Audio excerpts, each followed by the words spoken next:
খালেদা জিয়ার দেশে আসাকে কেন্দ্র করে এবার সমন্বয়ক হান্নান মাসুদ কঠিনভাবে বিপদে পড়ে গেছে। এইদিকে ছাত্রলীগের নেতাকর্মী কঠিনভাবে ক্ষিপ্ত হয়ে গেছেন। সেনাপ্রধান জরুরি ঘোষণা দিলেন। বিস্তারিত জানতে ভিডিওগুলো সম্পূর্ণ দেখতে থাকুন। হান্নান মাসুদ দ্য ব্লুটুথ বয় পোলাটার আস্তে আস্তে ভালো লাগা শুরু হয়েছে। তার বিভিন্ন বক্তব্যে মাঝে মাঝে পুরো জাতি অবাক হয়ে যায়। তবে এবার পুরো বিএনপি একটা ঝাঁকুনি দিছে। এদিকে ডক্টর ইউনূসকে পদত্যাগের আলটিমেটাম দিয়েছেন নতুন রাজনৈতিক দল এনসিপি নেতার সমন্বয়ক হাসনাত আব্দুল্লাহ। বলেছেন ৭২ ঘন্টার মধ্যে আওয়ামী লীগের নিবন্ধন বাতিল না করলে ডক্টর ইউনূসকেই বাতিল বলে ঘোষণা করা হবে। পাশাপাশি আবারও রাজপথে নেমে আসবে শিক্ষার্থীরা। বেগম খালেদা জিয়ার আগমনকে কেন্দ্র করে ঢাকায় একটা সাজরব। দর্শক, ৫ আগস্টের পর থেকে পুরো দেশের মানুষ, আপামর জনসাধারণ যে ভয়ঙ্কর একটা আতঙ্কের মধ্যে আছে যে বিষয়টি নিয়ে, সেটা হচ্ছে মব কালচার।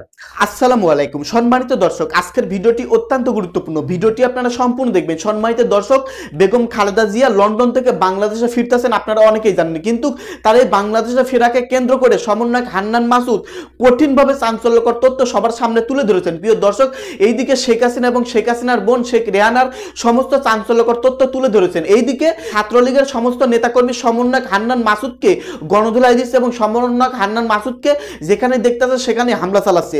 সবকিছু মিলে সমন্বয়ক হান্নান মাসুদ কঠিনভাবে বিপদে পড়ে গেছেন এবং আওয়ামী লীগের নেতাকর্মী কঠিনভাবে ক্ষিপ্ত। সম্মানিত দর্শক, আজকের এই ভিডিওটি দেখলেই আপনারা বিস্তারিত বুঝতে পারবেন। তো বেশি কথা না বাড়িয়ে আমরা মূল ভিডিওতে চলে যাই। আপনারা মনোযোগ সহকারে ভিডিওগুলো সম্পূর্ণ দেখতে থাকুন। হান্নান মাসুদ দ্য ব্লুটুথ বয় পোলাটার আস্তে আস্তে ভালো লাগা শুরু হয়েছে। তার বিভিন্ন বক্তব্যে মাঝে মাঝে পুরো জাতি অবাক হয়ে যায়। তবে এবার পুরো বিএনপির একটা ঝাঁকুনি দিছে। আচ্ছা, কেউ কেউ বলছেন যে তিনি মানে দ্বৈত নীতিতে হাঁটছেন, কারণ এনসিপির সাথে বিএনপির যে পাঙ্গা বা মাঠে ময়দানের শত্রুতা, এটা কিন্তু একদম স্পষ্ট। বিএনপি যেমন বিভিন্ন ভাষায় কথা বলছেন, আবার এনসিপির নেতাকর্মীরাও তারাও কিন্তু নানান ধরনের বক্তব্য দিচ্ছেন, বিশেষ করে নির্বাচন আগে নাকি সংস্কার আগে। এই প্রশ্নে যখন এনসিপি এবং বিএনপি মুখোমুখি, তখন হান্নান মাসুদের একটা পোস্ট ভাইরাল। সেই পোস্টকে কেউ কেউ বলছেন তেলবাজি, কেউ কেউ বলছেন যে আগামী দিনে বিএনপি ক্ষমতায় আসবে সেটা জেনে হান্নান মাসুদ নিজের অবস্থানটাকে একটু শক্তিশালী করতে চাচ্ছেন। কেউ বলছেন যে না, এনসিপি ছাইরা ভাই অপেক্ষা করেন, বিএনপিতে এসে যোগ দিবে। বাট আমার কাছে মনে হয়েছে যে না, এনসিপি ছাড়া বিএনপিতে যোগ দিবে এটা প্রশ্নই আসে না। তবে হ্যাঁ, হতে পারে বিএনপির সাথে একটা লেয়াজু মেনটেন করতে চাচ্ছে ব্লুটুথ বয়। আচ্ছা, কি সেই পোস্ট যেটাকে ঘিরে এত আলোচনা? একদিকে মুখে যেমন বিএনপির সমালোচনা করছেন পলিটিক্যাল পয়েন্ট অফ ভিউতে, বাট অন্যদিকে বিএনপির সবচেয়ে সিনিয়র যেই ক্যারেক্টার, যিনি যাকে ঘিরে আজকের দিনের বিএনপি এই মুহূর্তে স্ট্যান্ডিং আছে, বেগম খালেদা জিয়া। বেগম খালেদা জিয়াকে নিয়ে আপনার হান্নান মাসুদের একটা স্ট্যাটাস এই মুহূর্তে ভাইরাল। আপোষহীনতার এক অনন্য উদাহরণ আমাদের বেগম জিয়া। বুঝতে পারছি, তিনি দাবি করছেন আমাদের, মানে এখন বেগম জিয়া শুধুমাত্র বিএনপির না, তার বক্তব্য বেগম জিয়া হচ্ছে সবার। তিনি লেখেন, এই শির দ্বারা হার মানেনি, হার মানতে দেয়নি এ দেশকে, এই দেশের মানুষকে। তো এখান থেকে একটু বুঝে নাও যে বেগম জিয়া আসলে হার মানে না, নির্বাচন কিন্তু করাই ছাড়বে। আচ্ছা, যাই হোক, এরপরে তিনি লিখছেন, দল মত নির্বিশেষে সবারই ভালোবাসা এবং শ্রদ্ধাবোধ থাকবে আপনার প্রতি। সহি সালামতে ফিরে আসুন। আপনারা সকলে জানেন যে বেগম জিয়া এই মুহূর্তে কি বলা হয় যে যুক্তরাজ্যে চিকিৎসাধীন আছে, নানান জটিলতা ওনার ছিল। তো মোটামুটি সেখানে যাওয়ার পরে ৪ মাস তিনি চিকিৎসা নিয়েছেন এবং এখন অনেকটা সুস্থ হয়েছেন। আবার অপরদিকে মাঠের রাজনীতিতেও নিজের ভূমিকাটা কিছুটা হয়তো সামনে আনবেন। আবার ওনার সাথে ওনার ছেলের বউ, মানে জনাব তারেক রহমানের স্ত্রী ডক্টর জুবাইদা, তিনিও দেশে ফিরছেন। এখন হান্নান মাসুদের এই স্ট্যাটাসটা মুহূর্তের মধ্যে ভাইরাল। বিএনপির অনেক নেতাকর্মী এটাকে প্রশংসাও করেছেন, আবার বিএনপির অনেক নেতাকর্মী এটাকে তেলবাজিও বলেছেন। বাট আমি আমার পয়েন্ট অফ ভিউতে সবসময়, যারা আমার নিউজ দেখেন, আমি সবসময় বলি ভাই, আমাদের দেশে একটা ট্রেন্ড খুবই ভিন্ন ধর্মী। কোনটা? যে আমি যে দল করি, এই দলের নেতা ছাড়া বাকি যত নেতা আছে, জাতীয় নেতা যারা, তাদেরকে রেসপেক্ট করা যাবে না। আমি যে দল করি, আমার দলের নেতা যদি ভুলও করে, এটাকে আমার সঠিক বলতে হবে। আমি যে দল করি, আমার দলের চেলা চামুন্ডারা ভুল করলেও সঠিক বলতে হবে। আর অন্যরা যারা আছে, এদেরকে বেশি বেশি গালাগালি করতে হবে, এদেরকে নিয়ে সমালোচনা করতে হবে, তাহলে দলের ভিতরে জায়গা পাওয়া যায়। বাট আপনি একজন সুস্থ বিবেকবান লোক হলে একটু খেয়াল করবেন যে এই জিনিসগুলো আদৌ কি মানুষ পছন্দ করে? আপনি চাইলেই কি একজন খালেদা জিয়া হইতে পারেন? আপনি চাইলেই কি বঙ্গবন্ধু শেখ মুজিবুর রহমান হইতে পারেন? পলিটিক্যাল পয়েন্ট অফ ভিউতে আপনি অনেক আলোচনা করবেন, কিন্তু কিছু ক্যারেক্টার, শহীদ জিয়া, বঙ্গবন্ধু শেখ মুজিবুর রহমান, দেখেন তাদের পজিটিভও আছে, নেগেটিভও আছে। তারা মানুষ, তাদের ভুল ত্রুটির ঊর্ধ্বে কেউই না। বাট তাদের যে অবদানগুলো, এগুলোকে আপনি অস্বীকৃতি জানানোর কোনো সুযোগ নেই। কিন্তু রাজনৈতিক দলগুলোর দিকে আমরা যদি তাকাই, সেখান থেকে এই যে মানে অপমান করার যে একটা মেন্টালিটি, আমার মনে হয় সেখান থেকে বের হয়ে আসা দরকার। হান্নান মাসুদের এই স্ট্যাটাসটা যে যেভাবে নেন, আমার কাছে মনে হয়েছে যে হ্যাঁ, অন্তত একটা পজিটিভিটি আসছে, এটা থাকা উচিত। রাজনীতির কারণে আমরা নানান কথা বলবো, কিন্তু কিছু জায়গা আছে এগুলো আপনি চাইলেই হইতে পারবেন না। যেমন শেখ হাসিনা, আপনি যতই স্বৈরাচারী ফেসিস, খুনি, ওনার অনেক অপরাধ আছে, কিন্তু তারপরেও শেখ হাসিনা শেখ হাসিনাই। এখন বলবেন তুই স্বৈরাচারের দোষণ না। আপনি অপরাধ এক জিনিস, চাইলে এরকম হওয়া যায় না। এটা আমি আপনি আরো 10 বার জন্ম নিলেও পারবো না।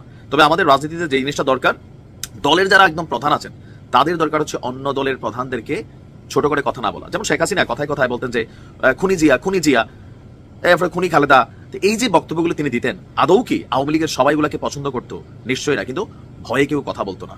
দেখেন শেখ হাসিনার মুখে খুনি জিয়া শোনার পরে এই যে জিয়াউর রহমানের মানুষ খুনি ভাববে, বা এখন যে বঙ্গবন্ধুরে নিয়ে আপনি বললেন আর বলতে থাকলেন, মানুষ ওনারে নেগেটিভ ভাববে। এই বিষয়গুলো হচ্ছে রং ওয়ে। আমার কথাগুলো এক একজনের কাছে এক এক রকম যাবে, কিন্তু সুন্দর একটা বাংলাদেশ গড়তে হলে কিছু কিছু জায়গায় আপনাকে সম্মান ঠিক রেখে কথা বলতে হবে। অপরাধের সাজা সেটা আইন আদালত থেকে হবে। বেগম খালেদা জিয়ার আগমনকে কেন্দ্র করে ঢাকায় একটা সাজ রব, ঢাকা বললে ভুল হবে, সারা বাংলাদেশের বিএনপির নেতা কর্মী সমর্থক শুভাকাঙ্ক্ষী তারা চেয়ে আছে বেগম খালেদা জিয়া দেশে ফিরবেন। এবারের বেগম খালেদা জিয়ার ফেরাটাকে অন্যভাবে উদযাপন করতে চায়। একটা উৎসব মুখর পরিবেশ ইতিমধ্যে সৃষ্টি হয়েছে।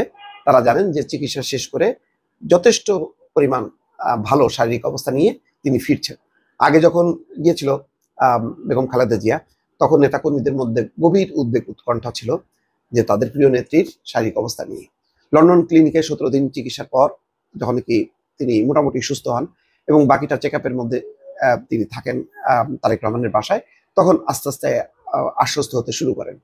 এখন বেগম খালেদা জিয়ার শারীরিক অবস্থাটা মোটামুটি মেনে নিয়েছে তার নেতাকর্মীরা, এবং যতটা সম্ভব তিনি সুস্থ আছেন, এবং লন্ডন থেকে এর মধ্যে তিনি ভার্চুয়ালি একদিন কথাও বলেছেন।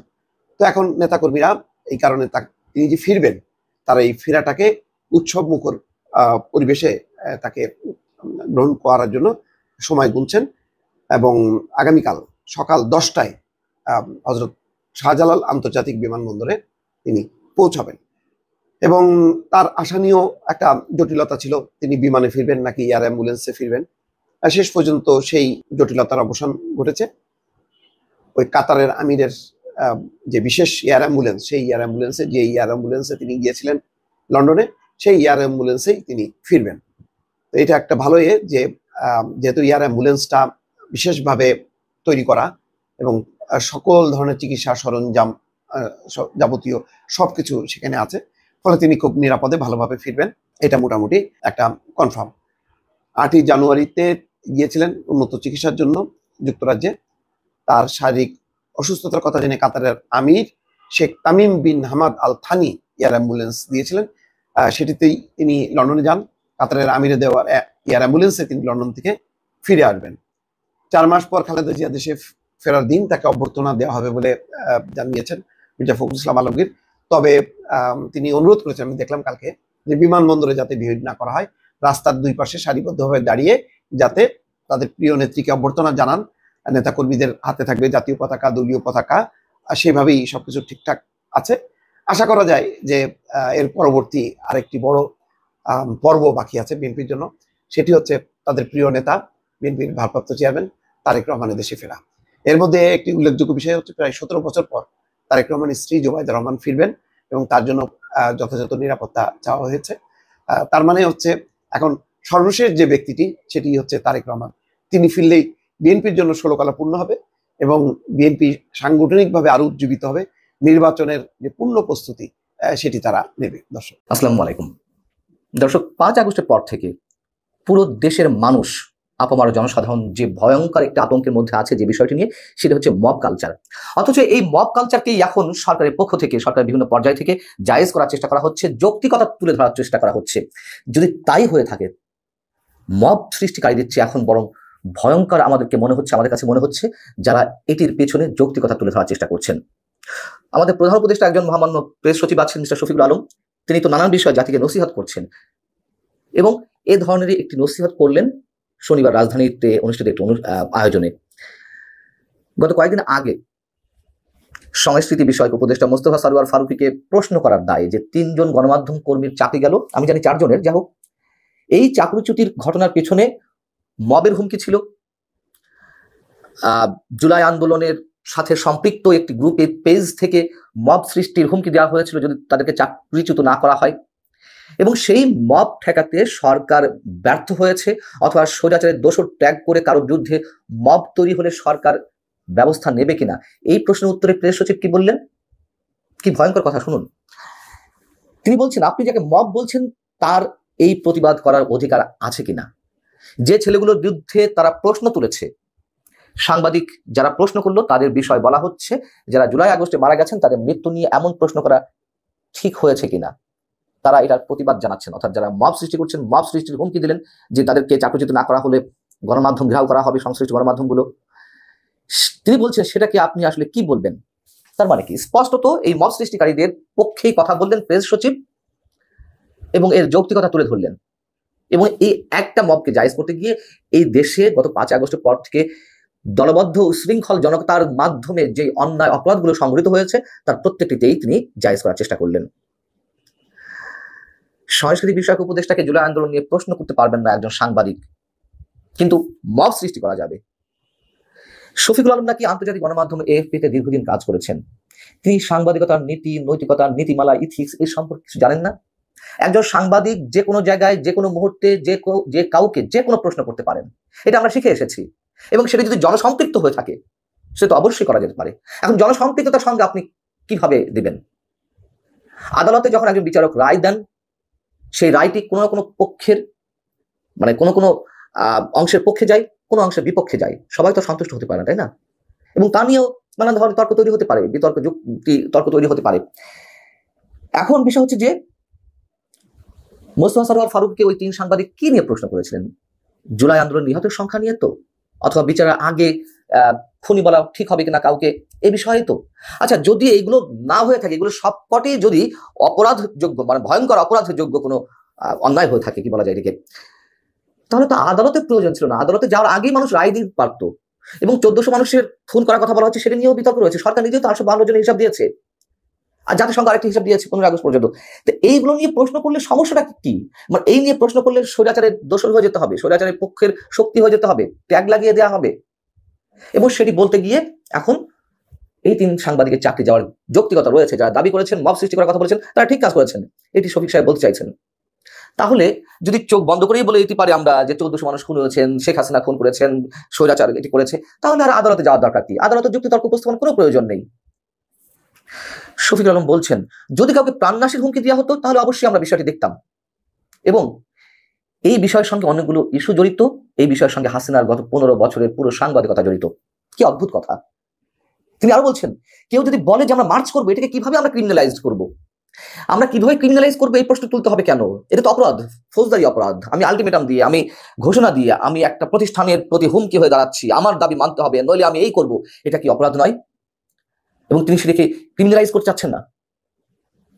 বুলডোজার দিয়ে, ঘোষণা দিয়ে, বুলডোজার দিয়ে বঙ্গবন্ধু 32 নম্বর বাড়ি গুড়িয়ে দেওয়া হবে মাটির সঙ্গে, রাজনৈতিক দলের কার্যালয় আগুন দিয়ে জ্বালিয়ে দেওয়া হবে ঘোষণা দিয়ে, বাড়িতে বাড়িতে অগ্নিসংযোগ করে লুটপাট করা হবে, ভাঙচুর করা হবে, এগুলো ফৌজদারি অপরাধ নয়? এবং তিনি প্রেস সচিব, প্রধান উপদেষ্টা, এখন তো সরকারের মুখপাত্র, এখন তিনি সেই দায়িত্ব পালন করেন। আপনি বলছেন প্রাণনাশী হুমকি দেওয়া হলে আমরা কিছু দেখতাম। প্রাণনাশী হুমকি দেওয়ার তো দরকার নাই। এই মব সৃষ্টির ঘটনাগুলোর মধ্যে কি মানুষের প্রাণহানির ঘটনা ঘটেনি? একটা গণমাধ্যম, আমি গণমাধ্যম সম্পর্কে যেহেতু কথা হচ্ছে, গণমাধ্যমের উদাহরণ দিই। যখন এই গণমাধ্যম 5-10 হাজার মানুষ মব সৃষ্টি করে ঘেরাও করবে, ভাঙচুর করবে, তার মধ্যে প্রাণহানির সংখ্যা থাকে না? আবার সরকারের দায়িত্বশীল ব্যক্তিরা মাঝে মাঝে তোমার হুমকা দিচ্ছেন যে মব জাস্টিস কোনোভাবেই সহ্য করা হবে না, কোনোভাবেই যারা এর সঙ্গে জড়িত তাদেরকে রেহাই দেওয়া হবে না। এইসব কথা বলার কি দরকার আছে? তার মানে শফিক সাহেব যা বলতে চাচ্ছেন, আমরা ধরে নিতে পারি যারা মব সৃষ্টি করে চলেছেন গত 5 আগস্টের পর থেকে, তাদের প্রতি সরকারের একটা প্রচ্ছন্ন ইঙ্গিত রয়েছে। শফিকুল আলম বলছেন যে গত 16 বছরে বা 15.5 বছর কি সাংবাদিকতা করেছি, এই সাংবাদিকতা আসলে আমরা নিজেরা কিছু রিভিউ করতে পারতাম। 5 আগস্টের পর আমরা কোনো প্রতিষ্ঠান বন্ধ করিনি, এটা আমাদের মূলনীতি। বন্ধ করার তো দরকার নেই। যে মবকে আপনি উৎসাহিত করছেন বা সরকারের পক্ষ থেকে ইন্ধন দেওয়া হচ্ছে, আমরা তো বলবো অবশ্যই ইন্ধন তো বটেই। 32 নম্বর যখন বুলডোজার ভেঙে গুড়িয়ে দেওয়া হলো, তখন সরকারের এক উপদেষ্টা বললেন যে আসুন উৎসব করি, ফ্যাসিবাদের তীর্থভূমি গুড়িয়ে দেওয়া হচ্ছে, সরকারি ইন্ধন। তো আমরা সবাই বুঝি। আর কথা যে বলা হচ্ছে গত 15 বছর 16 বছরের সাংবাদিকতা চাটুকারিতা নিয়ে, চাটুকারিতা তো এখন কম চলছে না। তার চেয়ে অনেক গুণ বেশি চলছে। সম্মানিত দর্শক, আশা করতেছি ভিডিওগুলো আপনারা সম্পূর্ণ মনোযোগ সহকারে শুনেছেন আর দেখেছেন। এই সম্পর্কে নতুন করে হয়তো আর কিছুই বলতে হবে না। প্রিয় দর্শক, সমন্বয়ক হান্নান মাসুদ তিনি কি বলেছেন বেগম খালেদা জিয়াকে দেশে আসাকে কেন্দ্র করে, এইদিকে শেখ হাসিনার সেই পার্সোনাল বিমানকে কেন্দ্র করে সমন্বয়ক হান্নান মাসুদ কি কথা বলেছে গণমাধ্যমকে আপনারা বিস্তারিত শুনলেন। দর্শক, এখন সেনাপ্রধানের কি পদক্ষেপ নেওয়া উচিত আপনাদের কি মনে হয়? দেশের একজন সাধারণ নাগরিক হিসেবে আপনাদের মূল্যবান মন্তব্য ভিডিওর কমেন্টে অবশ্যই লিখে ঝটপট জানিয়ে দেবেন। ভিডিওটি সম্পূর্ণ আকারে দেখার জন্য আপনাদের সবাইকে অসংখ্য ধন্যবাদ।